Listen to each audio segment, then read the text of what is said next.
Here we are, everyone, with a new topic. As you can see, it's squares, square roots, and perfect squares. So we have some new vocabulary. I think most of you are probably familiar with the square root. So today's assignment won't be that difficult, I hope. We will start to add to this and deal with cubes, cube roots, perfect cubes. Then we'll start to solve problems that involve area and volume. So one thing at a time. It will build, but let's just start here. So I'm not going to read through all of this. These are the vocabulary terms we have to be aware of, and we'll just work through it and talk about them. So the first one is, well, I will show you this up here, a square. Well, you know what the shape is, but in terms of numbers, when you square a number, 6 times 6 is 6 squared, we know from exponents. That's squaring 6, and you get 36. So that one. Anyway, so perfect squares, here we go. Look, we get pictures too. I always liked books that had pictures, so we get pictures in math too. A perfect square would be a number that you could form a square from. For instance, 1, 2, 3, 4. 4 is a perfect square. Same here, if you counted the blocks, you would get 9. 9 is a perfect square. Same over here.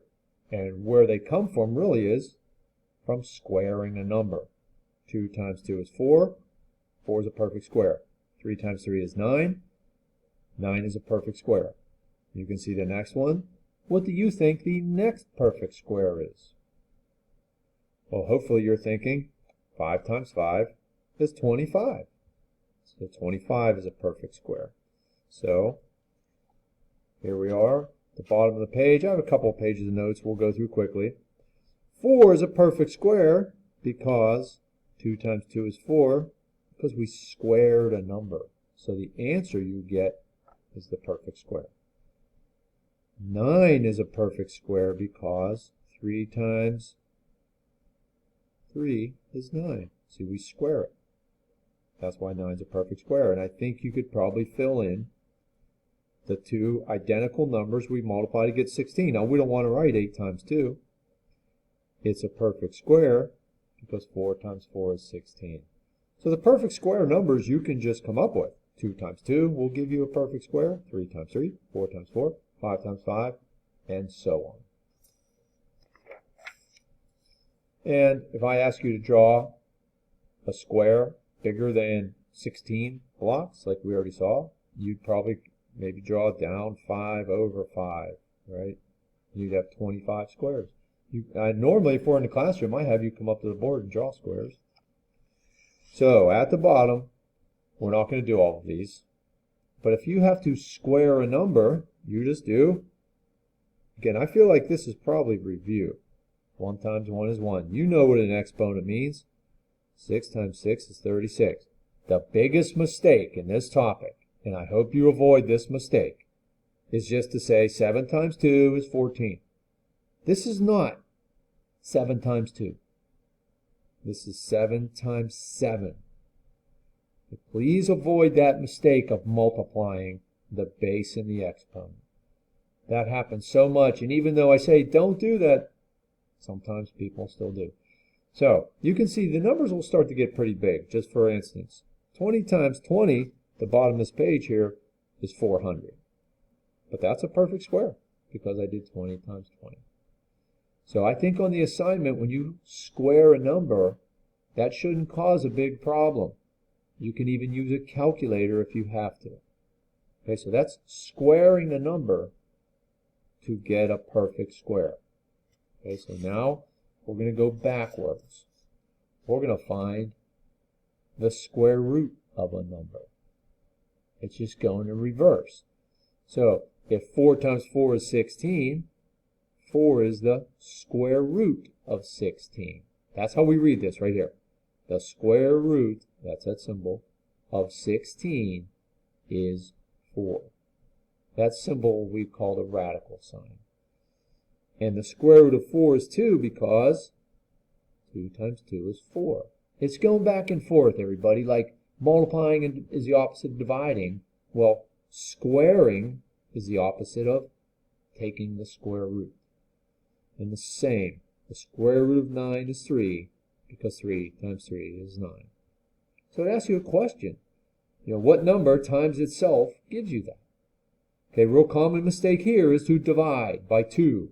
Someone will say, oh, square root of 100 is 50. It's not. Okay, it's 10 because 10 times 10 is 100. Again, we don't have to fill in every line of these notes. It'll make these videos too long. But you see the idea. So down here again, we'll answer some of them.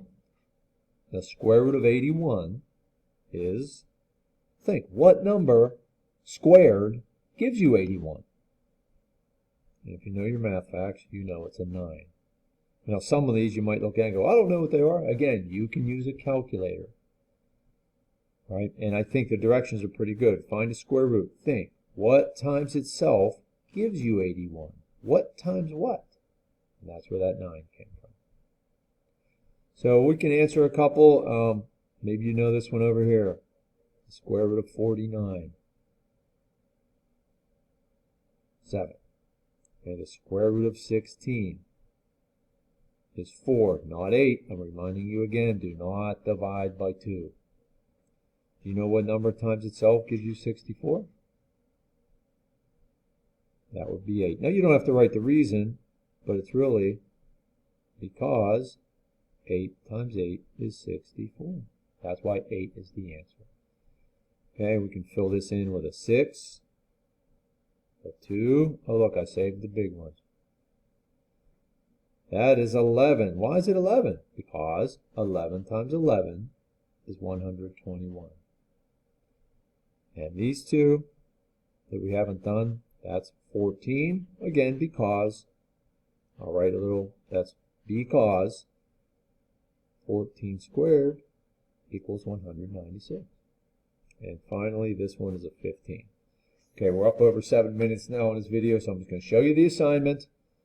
At the top, square the number. Okay? There, I'll even do one for you. 4 times 4 is 16. Please don't multiply the number in the base and the exponent. Decimals, don't worry about it. Just use a calculator. Just see what you get. This middle section, you'll take the square root, like I just did in those notes. True or false. And circle the number in each row that is not a perfect square. And you'll see what the perfect squares are just in this assignment. Okay? So, do your best, and on we'll go.